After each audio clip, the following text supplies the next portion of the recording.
शिव के फरिश्ते क्रांति हम हैं लाए, शिव के फरिश्ते क्रांति हम हैं लाए, बाबा के दुलारे शांति हम फैलाए। शिव के फरिश्ते क्रांति हम हैं लाए, बाबा के दुलारे शांति हम फैलाए। ज्ञान का दीप जलाएंगे, अंधकार मिटाएंगे, सत्य का पाठ पढ़ा कर नई दिशा दिखाएंगे। ज्ञान का दीप जलाएंगे। ஓம் சாந்தி. இன்று சிவகே ஃபரிஸ்தேவனுடைய பட்டியினுடைய 12வது நாள்.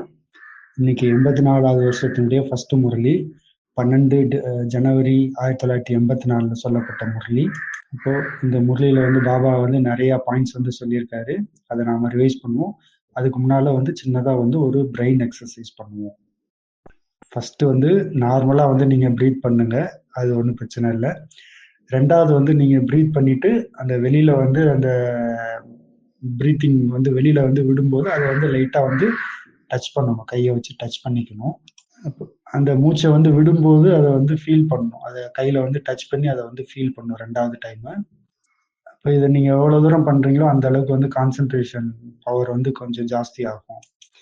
மூணாவது நீங்க மூச்சை உள்ள இழுக்கும் போதும் சரி, மூச்சை வெளியில விடும்போதும் சரி, அந்த காற்று உடல் முழுவதும் பரவுறத நீங்க உணரணும்.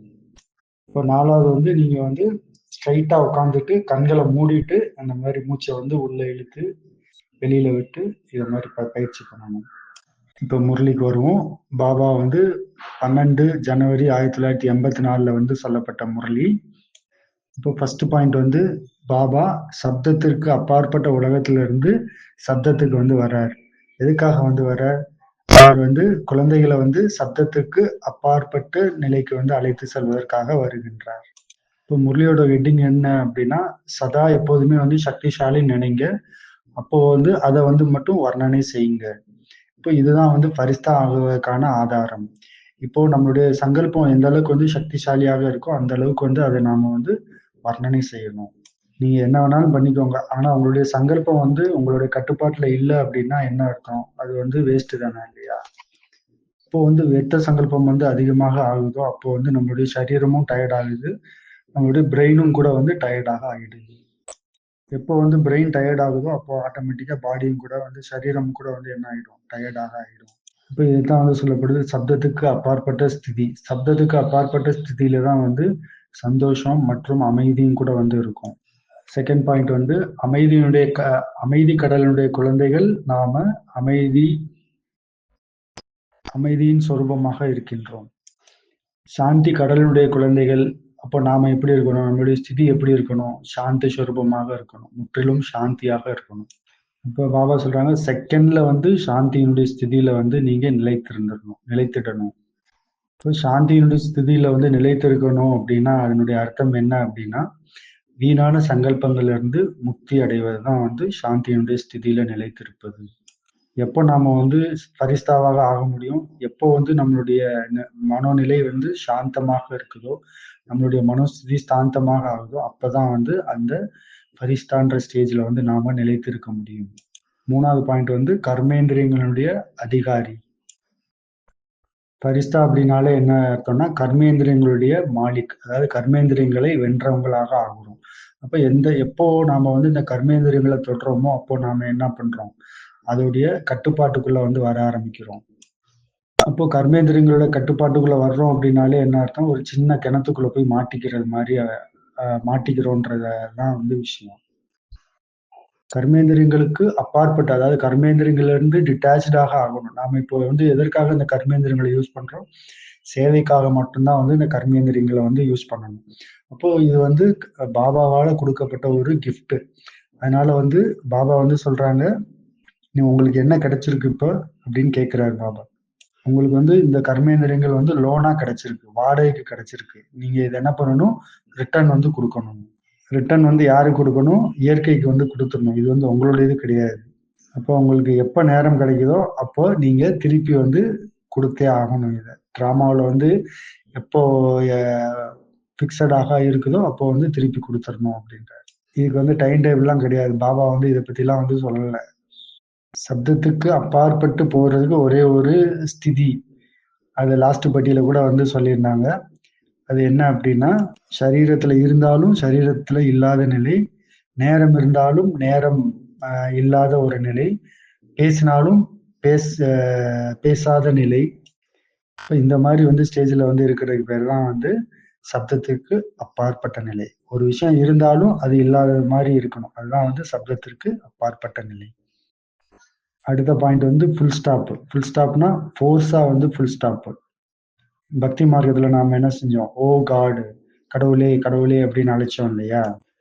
இப்போ பக்தியில வந்து ஹோ பகவான் அப்படின்னு அழைச்சோம் இல்லையா. இப்போ வந்து ஓஹோ அப்படின்றோம். அப்போ ஓஹோக்கு அப்புறம் என்ன சொல்றோம், இனிமையான பாபா அப்படின்னு சொல்றோம்.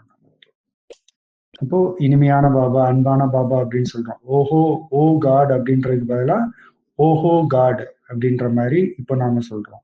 அப்போ பகவான் அப்படின்றதுக்கு பதிலா இங்க வந்து அடுத்த என்ன வார்த்தை வந்துருச்சு, பாபா அப்படின்ற வார்த்தை வந்து விட்டது இங்க. அடுத்த 5வது பாயிண்ட் வந்து அறிமுகம். இப்போ யார் யாரை தேடினது, பாபாவோ நம்மளை வந்து தேடினாரு.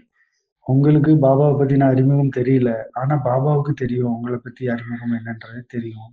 அதனாலதான் பாபாவுக்கு வந்து ஈஸியாக ஆயிடுச்சு, நம்மளை தேடி கண்டுபிடிக்கிறதுக்கு ஈஸி ஆயிடுச்சு. ஆனா நாம அப்படி கிடையாது, ஏன்னா நமக்கு அவரை பத்தி தெரியாது இல்லையா.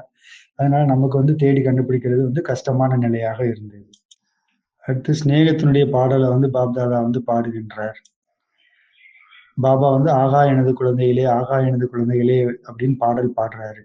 அப்போ பாபா இப்போ பாடின பாடல் தான் வந்து பிறகு வந்து கீதாவாக வந்து உருவெடுக்குது. இப்போ கீதை வந்து பாடப்படுது. கீதைக்கு அப்புறம் வந்து என்ன உருவாக்கப்படுது, பாகவதம் வந்து உருவாக்கப்படுது. பாகவதத்துல வந்து யாரை பத்தி வந்து மகிமை பாடுறாங்க, குழந்தைகளை பத்தி மகிமை பாடுறாங்க. இப்போ பாகவதத்துல வந்து என்ன என்ன இருக்கு, அதுல வந்து குஷி, ஆனந்தம் இதெல்லாம் வந்து அனுபவம் பண்ணதனுடைய அனுபவம், யாதுகார் தான் வந்து அந்த பாகவதம் அப்படின்றாங்க.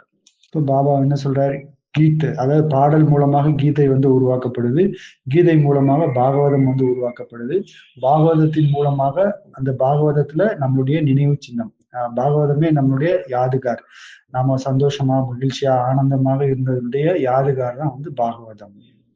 அடுத்து வந்து டைட்டில், அதாவது ஸ்வமான். இப்போ பாபா வந்து மாஸ்டர் சர்வசக்திவான். இப்போ பாபா வந்து சர்வசக்திவானாக இருக்கார், நாம வந்து மாஸ்டர் சர்வசக்திவானாக இருக்கணும். அதைத்தான் வந்து 2-3 முறை வந்து சொல்லிட்டே இருக்கார். நீங்க யார், நீங்க யார், நீங்க வந்து மாஸ்டர் சர்வசக்திவான். அப்புறம் உங்களுடைய டைட்டில் என்ன, நீங்க வந்து அனுபவி மூரத்து, நீங்க அனுபவத்தினுடைய சுரங்கமாக இருக்கின்றீங்க. அதை வச்சு உங்களுக்கு சாஸ்திரங்களே வந்து உருவாக்கி இருக்காங்க. உங்களுடைய அனுபவம் தான் வந்து அந்த சாஸ்திரங்கள் எல்லாமே. அடுத்தது வந்து பாபாவோட அனைத்து சம்பந்தங்களையும் வந்து நாம அனுபவம் பண்றோம். அது என்ன என்ன சம்பந்தமா இருந்தாலும் சரி, எல்லா சம்பந்தத்திலையும் பாபாவை வந்து நாம அனுபவம் செய்யறோம். இதெல்லாமே நம்மளுடைய டைட்டிலாக இருக்கின்றது. இப்போ ஒவ்வொரு டைட்டில்லையுமே வந்து அந்த ஒவ்வொரு வார்த்தையிலுமே வந்து என்ன இருக்கு, சம்பந்தம், சக்தி, குணங்கள் எல்லாமே வந்து நிறைஞ்சிருக்கு. ஒவ்வொரு சொமான்லையுமே வந்து ஒவ்வொரு சொமானினுடைய வார்த்தையிலுமே வந்து அந்த சக்தியும் குணங்களும் நிறைஞ்சிருக்கு அப்படின்னு சொல்றாரு பாபா. அடுத்து 8வது பாயிண்ட் வந்து சர்வசக்தி மற்றும் சர்வ குணங்களின் வெரைட்டியான ஜுவல்லரி அப்படின்னு சொல்றாரு, அணிகலன் அப்படின்னு சொல்றாரு பாபா. எப்படி நேரமோ எப்படி இடமோ அதுக்கேற்ற மாதிரி வந்து நீங்க சக்திகளையும் குணங்களையும் வந்து யூஸ் பண்றீங்க. இதனுடைய அடையாளமாக தான் அவங்க சத்தியத்துல வந்து நீங்க வெரைட்டியான ட்ரெஸ் எல்லாம் வந்து நீங்க அணிகலன்றாக அணிக்கின்றீர்கள். அப்போ அங்க சத்தியத்துல வந்து ஒவ்வொரு விசேஷத்துக்கும் ஒவ்வொரு புதிய புதிய ட்ரெஸ்ஸை தான் வந்து நீங்க அணிவீங்க. இது வந்து ரொம்ப பிடித்தமான பாயிண்ட் இல்லையா. சத்தியத்துல வந்து அந்த மாதிரிதான் நாம வந்து இருக்கோம். இந்த சத்தியத்துல ஒவ்வொரு நேரமும் புதிய புதிய ட்ரெஸ் வந்து அணிவீங்க. அங்க வந்து டைம் வந்து வேஸ்ட் பண்றதுக்கான விஷயமே வந்து கிடையாது. அது வந்து ரொம்ப ஒரு ஜாலியாக அது நடந்து கொண்டே இருக்கும். எப்போ நாம அந்த டைட்டிலை வந்து நினைவு பண்ண ஆரம்பிக்கிறோமோ அப்போ வந்து நாம ஈஸியா வந்து ஃபரிஸ்தாவாக ஆயிடுவோம். அதனால இந்த டைட்டில்லே கூட வந்து ஃபரிஸ்தாவுக்கான பாயிண்ட் கூட வந்து வந்துடுது. அடுத்து 9வது பாயிண்ட் வந்து ஞானத்தை தானம் பண்ணுவதுதான் வந்து குணங்களுடைய தானமாக ஆகின்றது. உங்ககிட்ட என்னெல்லாம் ஞானம் இருக்கோ அதை வந்து அவசியம் வந்து தானம் செஞ்சே ஆகணும். தானம் பண்ண பண்ண என்ன ஆகுது, உங்களுக்கு வந்து அதிகமாக ஆயிடுது. நீங்க யாருக்கு வந்து தானம் பண்றீங்களோ அப்போ நீங்க உங்களுக்குள்ள தா ஞானம் வந்து அதிகமாகிக் கொண்டே போய்க்கொண்டே இருக்கின்றது. அப்ப தானம் பண்ணணும்னா என்ன பண்ணணும், நாம முதல்ல வந்து அந்த ஞானத்தை வந்து நமக்குள்ள வந்து தாரணை செய்யணும். தாரணை செஞ்சு சொரூபமாகி அதுக்கப்புறம் வந்து நாம வந்து தானம் என்பது வந்து செய்யணும். யார் குணங்களையும் சக்தியும் வந்து தானம் பண்றாங்களோ அவங்கதான் வந்து மகாதானி அப்படின்னு சொல்லப்படுது. யார் வந்து சக்திகளையும் குணங்களையும் வந்து தானம் பண்றாங்களோ அவங்க யாருடைய அவகுணங்களையும் வந்து பார்க்க மாட்டாங்க. அவகுணங்களை பார்க்காதவங்க தான் வந்து மகாதானி அப்படின்னு சொல்லப்படுது. அவங்க ஒருபோதும் வந்து சங்கதோஷத்துல வந்து வரமாட்டாங்க. எப்ப நீங்க சங்கதோஷத்துல வர்றீங்களோ அப்போ வந்து கெட்ட விஷயங்களை பார்க்க ஆரம்பிச்சிருவீங்க. அவகுணங்களை வந்து தாரணை பண்ண ஆரம்பிச்சிடுவீங்க. அடுத்து பாபா வந்து டபுள் விதேசிகளை வந்து நினைவு கூர்ந்தார். டபுள் விதேசிகளை பத்தி பாபா வந்து ரொம்ப நல்ல பாயிண்ட் வந்து சொன்னார். டபுள் விதேசிகள்னா என்ன, தூராந்தேசிகள், அதாவது தூர தொலைநோக்கு புத்தியுடையவர்கள் அப்படின்னு சொன்னார் பாபா. இப்ப தூர தேசத்தில் இருக்கக்கூடியவங்களுக்கு தூர தேசத்தினுடைய பாபாவுடைய அறிமுகம் கிடைச்சிருச்சு. அதனால அவங்களுக்கு வந்து தொலைநோக்கு புத்தியுடையவர்கள் அப்படின்னு வந்து பாபா வந்து சொல்றார். அடுத்தது பாபா என்ன சொல்றார், சுத்தி வர்றதை பத்தி சொல்றார். அதாவது விட்டில் பூச்சிகள் வந்து விளக்குல வந்து விழுவும் இல்லையா, அதை பத்தி வந்து சொல்றார். அதுல வந்து 2 விதமான விட்டில் பூச்சிகள் வந்து இருக்கிறாங்க. ஒண்ணு வந்து சுத்தி வர்றவங்க, ஒண்ணு வந்து உடனடியாக எரிஞ்சிருவாங்க, அந்த விளக்குல விழுந்து எரிஞ்சிடுறவங்க. இதை பத்தி வந்து பாபா சொல்றார். பாபாவுக்கு வந்து 2 பேருமே வந்து பிடிக்குது. அதாவது சுத்தி வர்றவங்களையும், அந்த விளக்க சுத்தி வர்றவங்களையும் பிடிக்குது, அந்த விளக்குல விழுந்து எரியறவங்களையும் வந்து பிடிக்குது. 2மே பிடிக்குது. ஏன் பாபாவுக்கு 2 பேர்த்தையுமே பிடிக்குது அப்படின்னா, 2 பேருமே குழந்தைகள் தான் இல்லையா? ஏன்னா அவங்க வந்து பாபாவை வந்து தேர்ந்தெடுத்துட்டாங்க இல்லையா? பாபாவை வந்து தேடினாங்க இல்லையா? அதனால தேடி முயற்சி செஞ்சாங்க இல்லையா அடையறதுக்கு. அடுத்தது வந்து பலவீனமான சங்கல்பத்தை வச்சு மாயா வந்து என்ன பண்ணுதான், ட்ரையல் பாக்குது அப்படின்னு சொல்றாரு. அப்ப எப்போ நமக்குள்ள வந்து பலவீனமான சங்கல்பங்கள் இருக்குதோ அப்போ வந்து மாயா வந்து ட்ரை பண்ணுது, டெஸ்ட் பண்ணுது நம்மள. ஓ, இந்த பலவீனத்தால இவங்க நம்ம கிட்ட வந்துருவாங்களா அப்படின்ற மாதிரி மாயா வந்து டெஸ்ட் பண்ணுது. எப்போ வந்து அந்த வலையில போய் நம்ம வந்து சிக்கிடுறோமோ அப்போ மாயாவுடைய ட்ரையல் வந்து நடைமுறைக்கு வந்து வந்துருது, பிராக்டிக்கலா நடந்துருது. அப்போ மாயா வந்து வெற்றியாளராக ஆயிடுது. எப்ப நீங்க வந்து பலவீனங்களை வந்து நினைக்கிறீங்களோ அப்போ வந்து நீங்க பலவீனமாவே ஆயிடுறீங்க. அப்ப இதுக்குதான் பாபா வந்து உதாரணம் சொல்றாரு. நான் யாரு, இப்போ நான் வந்து நோய்வாய்ப்பட்டிருக்கேன் அப்படின்னு நினைச்சோம்னா என்ன ஆயிடுறோம், டபுள் நோய்வாக ஆயிடுறோம். இப்போ என்னுடைய சேவை வந்து நல்லா இல்லை அப்படின்னு நம்மளே வந்து கம்பேர் பண்றோம். அப்போ கம்பேரிசன் வந்து யாரோட கம்பேர் பண்ணணும், அடுத்தவங்களோட கம்பேர் பண்ணக்கூடாது. கம்பேரிசன் அப்படின்றது வந்து நமக்குள்ள நம்மளை நாமளே வந்து கம்பேர் பண்ணிக்கணும். அப்ப என்னுடைய பாகத்தை வந்து நான் நல்ல விதத்துல வந்து பிளே பண்ணணும், என்னோட ரோலை வந்து நல்ல விதமா பிளே பண்ணணும். மற்றபடி பாபா வந்து அதை தெரிஞ்சுக்குவார். அடுத்த சங்கல்பம் வந்து என்ன வருதான், நான் பாபாவுக்கு அன்பானவனாக இருக்கேனா இல்லையா, இப்படி வந்து சந்தேகத்தோட உள்ளுக்குள்ள வந்து எண்ணங்கள் வந்து வருது. இல்ல பாபா வந்து என்ன பாப்பாரா இல்ல பார்க்க மாட்டாரா. அப்போ பாபா வந்து ஒவ்வொரு குழந்தைகளுமே வந்து பார்த்துட்டு தான் வந்து இருக்காரு. ஆனா நம்மளால வந்து அதை வந்து பார்க்க முடியல. பாபா நம்மள வந்து வாட்ச் பண்ணிக்கிட்டே இருக்காரு, பார்த்துக்கிட்டே இருக்காரு அப்படின்றத நம்மளால வந்து பார்க்க முடியல. இந்த சண்டே முறையிலுக்குள்ள வந்து பாபா சொன்னா இல்லையா, பாபா கிட்ட வந்து டிவி இருக்கு. அதாவது ஸ்தூலமான டிவி கிடையாது, சூட்சுமமான டிவி, மனதனுடைய டிவி வந்து பாபா கிட்ட இருக்கு. அப்ப அதுல வந்து எல்லா விஷயங்களுமே வந்து தெரியும் அப்படின்னு சொல்றாரு. அதை பாக்குறதுக்கு வந்து ஒரு செகண்ட் கூட வந்து அவருக்கு வந்து டைம் எடுக்காது. அடுத்த விஷயம் என்னன்னா, இது நடக்குமா நடக்காதா, இது தெரியுமா தெரியாதா அப்படின்றதெல்லாம் வந்து கேள்விகள் வந்து கொண்டே இருக்கின்றது. இந்த கேள்விக்கெல்லாம் வந்து ஃபுல் ஸ்டாப் வந்து வைக்கணும். ஏன், என்ன, எப்படி அப்படின்னு நடக்குது இல்லையா, அந்த இதுக்கெல்லாம் வந்து ஃபுல் ஸ்டாப் வந்து வைக்கணும். இப்போ பாபாவுடைய குழந்தையாக ஆயாச்சு, பிறகு என்ன வேணும், எல்லாமே வந்து நமக்காக தான் வந்து உருவாக்கப்பட்டிருக்கு. அது ஆனது ஆயிடும். அது நாம கொஞ்சோண்டு முயற்சி செய்யணும், அவ்வளவுதான். மற்றபடி வேற ஒண்ணும் கிடையாது. மாயா வந்து லேசா சின்ன ரூபத்துலதான் வந்து நம்மளை வந்து டெஸ்ட் பண்றதுக்கு வந்து வருது. அதை நாம என்ன பண்றோம், பெருசாக்கி அதை வந்து நம்மளுடைய துணைவனாக ஆக்கிடுறோம். அது சின்னதா தான் ட்ரையல் பாக்குது, இவங்க வந்து ஆகுவாங்களா ஆக மாட்டாங்களா ட்ரையல் பாக்குது. ஆனா அதை நம்ம வந்து பெருசுபடுத்தி அதை பக்கத்திலேயே வந்து கொண்டாந்து வச்சுக்கிறோம் அப்படின்னு. ஒருபோதும் இந்த பலவீனங்களை வந்து வர்ணனை செய்யாதீங்க அல்லது சிந்தனை செய்யாதீங்க. அப்படி வர்ணனை சிந்தனை செய்ய ஆரம்பிச்சிட்டீங்கன்னா மாயா வந்து வருவதற்கான வாசலாக ஆயிடுது. அப்போ இந்த மாதிரி சிந்தனை பண்ணணும், நான் பாபாவுடையவங்களாக நான் ஆகலைன்னா வேற யார் ஆகுவா. அப்போ இதுதான் வந்து சிந்தனைக்கான நஷாவுக்கான பாயிண்ட் அப்படின்னு சொல்றாரு. இதுதான் வந்து ரொம்ப பவர்ஃபுல்லான பாயிண்ட். பரிசா ஆகுறதுக்கும் கூட வந்து இது வந்து பவர்ஃபுல்லான பாயிண்ட். பாபாவோட குழந்தையாக நான் ஆகலைன்னா வேற யார் ஆகுவா? இந்த பவர்ஃபுல்லான சங்கல்பத்தை வந்து உள்ள வச்சிருக்கணும். கல்பகல்பமாக நான் தான் ஆயிருக்கேன், ஏன்னா பகவான் வந்து என்ன தேர்ந்தெடுத்திருக்காரு இல்லையா? இந்த நஷா இருக்கணும். நான் வந்து பாபாவுக்கு அருகாமையில் இருக்கக்கூடிய ஆத்மா அப்படின்ற அந்த நஷா வந்து இருக்கணும். அன்பான ஆத்மா அப்படின்ற அந்த நஷா வந்து போதை வந்து இருக்கணும். பரந்தாமத்துல எப்படி வந்து பாபாவுக்கு பக்கத்துல முதல் லைன்ல இருக்கிறாங்க இல்லையா, அந்த ஆத்மா நான் அப்படின்ற அந்த நஷா வந்து இருக்கணும். நான் நோயற்றவன், நான் மாயாஜீத் ஆத்மா அப்படின்ற சிந்தனை வந்து இருக்கணும். நாம எப்போ வந்து நோய்வாய்ப்பட்டிருக்கோம் நினைச்சே வந்து நாம நோய்வாய்ப்பட்டுறோம். நமக்கு இந்த சரீரம் வந்து ஒரு இன்ஸ்ட்ருமெண்ட்டாக கிடைச்சிருக்கு. அப்ப இந்த இன்ஸ்ட்ருமெண்ட்டுக்கு வந்து நாம வந்து நினைச்சு அதிகப்படுத்தக்கூடாது. அந்த சுமைகளை வந்து வேகமா நாம வந்து முடிக்கணும். நமக்கு ஏன் இப்படி நடக்குது அப்படின்லாம் வந்து நினைக்க கூடாது. நாம வந்து என்ன விதைச்சிருக்கோமோ அதுதான் வந்து பலனாக அடையிறோம். நான் நல்ல மிகவும் அன்பான ஆத்மா. பகவான் வந்து என்னை தேர்ந்தெடுத்து இருக்கின்றார். நான் வந்து சிவனுடைய சக்தி, சிவன்ல வந்து பாதி அப்படின்ற அந்த நஷா வந்து இருக்கணும். நான் தான் அது, நான் இல்லாம வேற யாரு இருக்க முடியும்? சிவன்ல பாதி, அதாவது சிவசக்தி நான் அப்படின்னு நினைக்கணும். பிறகு பாபா வந்து சீதாவுடைய டிராமாவை பத்தி வந்து சொல்றாரு. இப்ப சீதாவுடைய டிராமாவை பத்தி வந்து சொல்றாரு பாபா. இப்ப ராவணன் வந்து எப்படி வந்து பிச்சைக்காரன் ரூபத்துல வந்து ட்ரையல் பாக்குறதுக்காக வந்தான். சீதாவை வந்து ராவணன் வந்து ட்ரையல் பாக்குறாரு. அப்போ அந்த ட்ரையல் பார்க்கும்போது சீதா வந்து கொஞ்சம் பயந்த மாதிரி ஆன உடனே அந்த பயந்துட்டு வெளியில வந்த உடனே ஆட்டோமேட்டிக்கா அந்த ராவணன் என்ன பண்ணிட்டான், ராவணனுடைய வலைக்குள்ள வந்து சீதா வந்து விழுந்துட்டாங்க, மாயா கிட்ட வந்து மாட்டிக்கிட்டாங்க. பிறகு வந்து பாபா சொல்றாங்க, நாம யாரு? நாம வந்து மாஸ்டர் சர்வசக்திவான். அப்போ பாபாவுடையவங்களாக யார் வந்து ஆகுறா? கோடியிலும் ஒரு சிலர் தானே பாபாவுடையவங்களாக ஆகுறாங்க. அப்போ பாபா சொல்றாங்க, நீங்க தான் வந்து மாயாவுக்கு வந்து இடம் கொடுக்குறீங்க. பிறகு வந்து பாபா கிட்ட வந்து என்ன கேட்குறீங்க? பாபா என்னை வந்து பாதுகாப்பு பண்ணுங்க அப்படின்னு சொல்றீங்க. அப்போ இந்த சங்கல்பத்துல வந்து பாலனை பண்ணி அதை வந்து பெரியதாக ஆக்கிட்டு அதுக்கப்புறம் பாபான்னு கூப்பிட்டா என்ன அர்த்தம்? அப்போ பெருசா ஆன பிறகு வந்து இதை வந்து எரிச்சு பஸ்பம் பண்ணணும் அப்படின்னு சொல்லிட்டு பாபா வந்து கூப்பிடுறீங்க. இப்போ பாபா என்ன சொல்வார்? நீங்க தானே வந்து உருவாக்குனது யாரு? நீங்க தானே. அப்ப நீங்க தான் வந்து இடம் கொடுத்துட்டு பாபாட்ட வந்து சொல்றீங்க, பாபா வந்து இதை வந்து இந்த மாயாவை வந்து அகற்றுங்க அப்படின்னு சொல்றீங்க பாபா கிட்ட.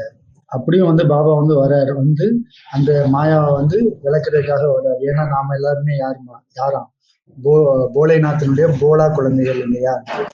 அடுத்தது வந்து சிரேஷ்ட சங்கல்பம் எது அப்படின்னா, நான் மாஸ்டர் சர்வசக்திவான். இதுதான் வந்து இருக்கிறதுலேயே வந்து சிரேஷ்டமான சங்கல்பம்.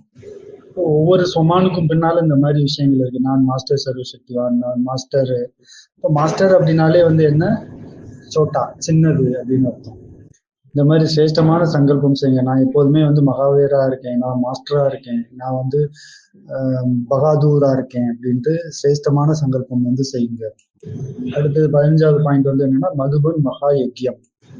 எப்போ நாம வந்து மதுபன் மகா யஜ்யத்துக்கு வர்றோமோ வந்து என்ன செய்யறோம்? இங்க வந்து லெட்டர் எழுதி நாம வந்து இதுல போடுறோம். அப்போ நம்மளுடைய பலவீனங்கள்லாம் வந்து லெட்டரா எழுதி வந்து உண்டியல்ல போடுறோம். அப்போ என்ன ஆயிடும்? அது வந்து முடிவடைஞ்சிடும். அப்போ இந்த மாதிரி லெட்டர் எழுதி உள்ள போட்டுறீங்க. அப்புறம் ட்ரெயின்ல ஏறினதுக்கு அப்புறம் வந்து மாயாவை கூப்பிடுறீங்க. அப்புறம் அங்க போயிட்டு பாபா மாயா வந்துருச்சு அப்படின்னு வந்து சொல்றீங்க. அப்போ நீங்க வந்து விடுறீங்களோ, நீங்க விட்டுட்டீங்கன்னா வந்து அது போயிடும். இப்போ விட்ட பிறகு வந்து நீங்க திரும்ப வந்து அதை வந்து எடுக்கக்கூடாது. அதுதான் வந்து சொல்றாங்க, விட்டால் விடுபடுவீர்கள் அப்படின்னு சொல்றாங்க பாபா. ஸோ இந்த இதுல வந்து ஒவ்வொருத்தவங்களுக்கும் தனிப்பட்ட அனுபவங்கள் இருக்கு. ஒவ்வொருத்தவங்களும் மதுபன் வர்றாங்க அப்படின்னா அவங்க வந்து என்ன பண்றாங்க? லெட்டர் எழுதுறாங்க, பாபாவோட இதுல உண்டியல்ல வந்து போடுறாங்க. இப்போ இந்த மாதிரி வந்து செய்யும்போது நம்மளுடைய பலவீனங்கள், குறைகள் எல்லாமே வந்து தானாவே வந்து நம்மளோட விட்டு விலக ஆரம்பிச்சிடும். இப்போ சில நேரம் வந்து நாம விடணும்னு எழுதுறோம், ஆனாலும் திரும்ப வந்து வருது. நீங்க எத்தனை வாட்டி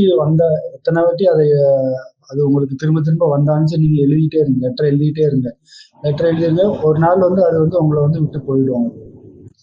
அது எப்போ வரைக்கும் உங்களை விட்டு போகுதோ அது வரைக்கும் நீங்க எழுதி போட்டுக்கிட்டே இருங்க. இதை வந்து பயிற்சி பண்ணிக்கிட்டே இருங்க. இப்போ இன்றைய ஹோம்ஒர்க் வந்து உங்களுக்குள்ள வந்து என்னெல்லாம் வந்து பலவீனங்கள், குறைகள்லாம் வந்து இருக்கோ அதை வந்து எழுதுங்க. அதை வந்து தண்ணியில வந்து எடுத்து போடுங்க. அதை ஃப்ளஷ் அவுட் பண்ணுங்க, இல்லை வந்து எரிச்சு சாம்பலாக்குங்க, இல்லை ஊதி தள்ளுங்க, என்ன வேணாலும் செய்யுங்க. இப்போ நாம ஒரு செகண்ட் அதுக்கான பிராக்டிஸை வந்து நாம பண்ணுவோம். இப்பொழுது உங்களுடைய கண்களை வந்து மூடிக்கோங்க. உங்களுக்குள்ள என்ன பலகீனங்கள், குறைகள் எல்லாமே இருக்கின்றதோ அதை வந்து ஆகாயத்துல வந்து நீங்க எழுதுறது மாதிரி நீங்க ஒரு கற்பனை செய்யுங்க. ஆகாயத்துல நான் வந்து எல்லா பலவீனங்களையும் வந்து எழுதிட்டு இருக்கேன். அப்புறம் கொஞ்ச நேரம் கழிச்சு நாலா பக்கமும் வந்து தீ வந்து அந்த பலவீனங்கள் எல்லாம் எரிச்சு சாம்பல் ஆக்கிடுது. அந்த சாம்பல் வந்து பூரா வந்து காற்றுல வந்து அப்படியே வந்து பரவுது. இந்த மாதிரி நீங்க வந்து ஒரு புத்தியால வந்து இல்யூஷன் பண்ணுங்க அப்படின்னு சொல்றாங்க. இப்போ கொஞ்சம் ரிலாக்ஸா உட்காந்துக்கோங்க. நீங்க உங்களுடைய பலவீனங்கள் ஏதாவது இருக்குது அப்படின்னா அதை வந்து நினைங்க. அந்த பலவீனங்களை நீங்க ஆகாயத்துல வந்து எழுதுங்க. இப்போ அந்த பலவீனங்களை நோக்கி ஜுவாலைகள் நாலா பக்கமும் வந்து கொண்டே இருக்கின்றது. அந்த பலவீனங்களை அனைத்தையுமே எரித்து சாம்பலாக்குகின்றது. நீங்க இப்ப பாருங்க, அந்த பலவீனங்கள் எல்லாம் எரிந்து கொண்டே இருக்கின்றது, எரிந்து சாம்பலாகி கொண்டே இருக்கின்றது என்று பாருங்கள்.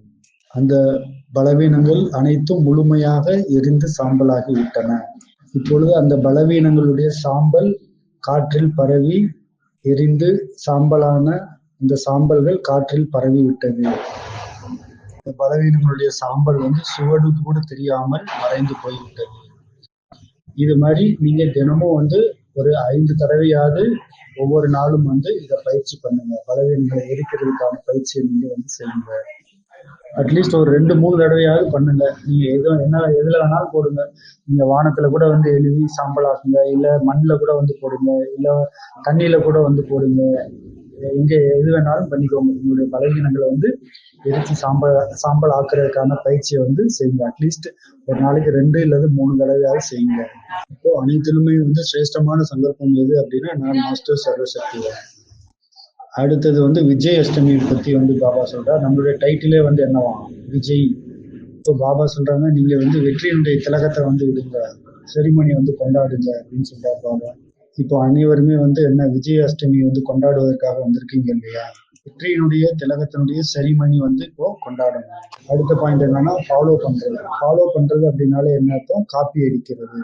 ஆனா உலகத்துல வந்து காப்பி பண்ணீங்கன்னா வந்து பனிஷ்மெண்ட் வந்து கிடைக்கும். ஆனா பாபா என்ன சொல்றாரு, வந்து காப்பி பண்ணுங்க அப்படின்னு தைரியமா வந்து சொல்றாரு. அப்போ இங்க வந்து நீங்க பிரம்மா பாபாவை காப்பி பண்ணீங்கன்னா எந்த ஒரு பனிஷ்மெண்ட்டுமே வந்து உங்களுக்கு கிடைக்காது.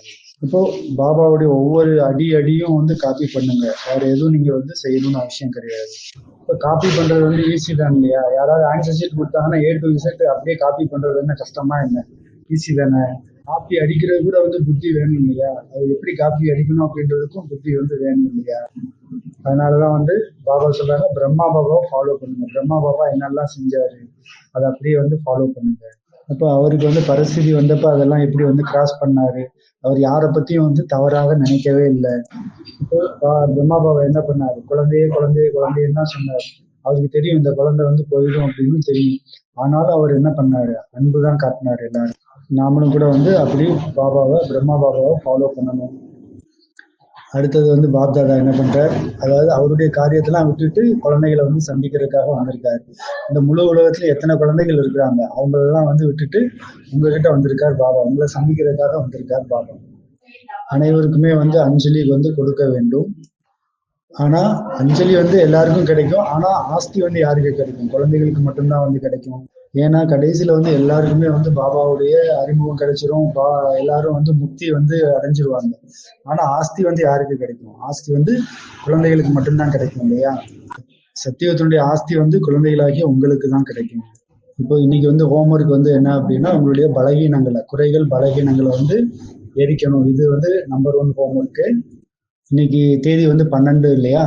அப்போ இன்னைக்கு சாந்தி தாமில் உள்ள 4 தாமங்களையும் 12 முறை வந்து சக்கரம் அடிக்கணும்.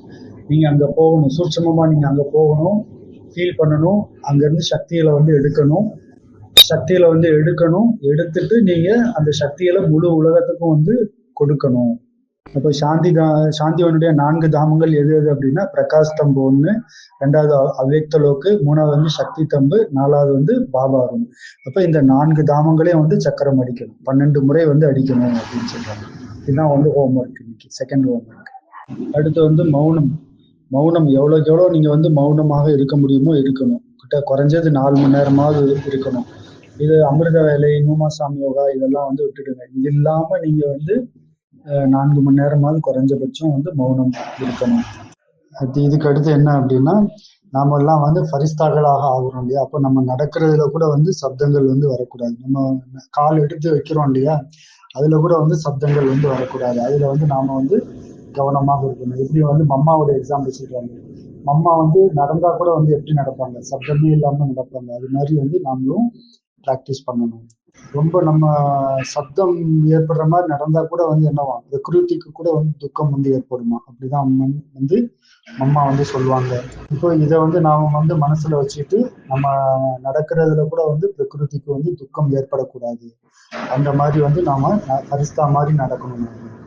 ஏன்னா நம்ம பூமாதேவி மேல நடக்கிறோம் இல்லையா? அதனால அந்த நடக்கிறதுல கூட வந்து துக்கம் வந்து ஏற்படக்கூடாது பூமிக்கு. இப்போ இந்த ஹோம்ஒர்க் எல்லாம் வந்து இன்னைக்கு வந்து நாம வந்து பிராக்டிஸ் பண்ணணும்.